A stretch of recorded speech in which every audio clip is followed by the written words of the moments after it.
Hey, what's up, everybody out there, all you DIYers?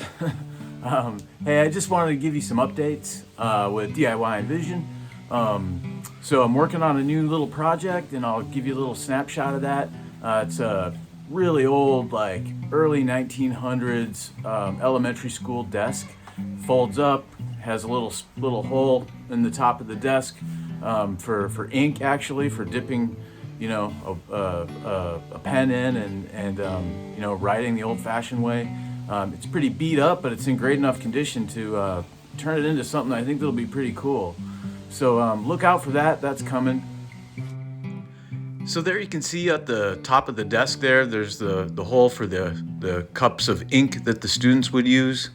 If you look underneath this desk, I mean, this was when things were made the old-fashioned way and they used really solid materials. This thing is heavy.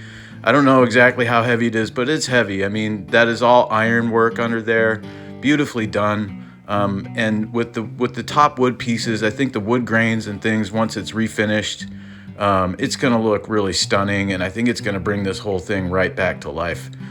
Really excited just to see how this quick little project turns out.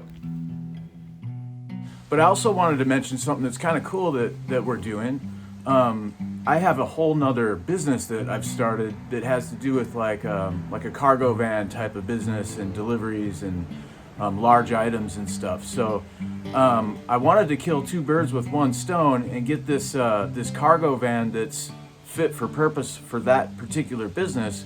But I was also missing a key component in doing some furniture like restoration and flipping, and that's that I didn't have a pickup or some sort of cargo van to pick up free furniture, or when I finish it, drop it off, if I sell things on the various marketplaces, etc.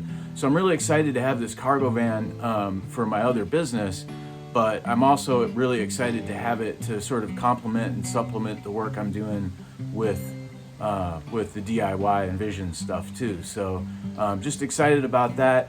Wanted to mention that. It's going to allow us to have some better pieces, because before we were just trying to find stuff that we could fit into our little conversion SUVs and things like that, or in a car, hatchback sort of thing, and obviously that's pretty prohibitive. So excited to have the cargo van come in, and I think it's going to enhance what we're doing with DIY Envision. So hey, really appreciate your support out there. Don't forget to like and subscribe, and we'll see you soon.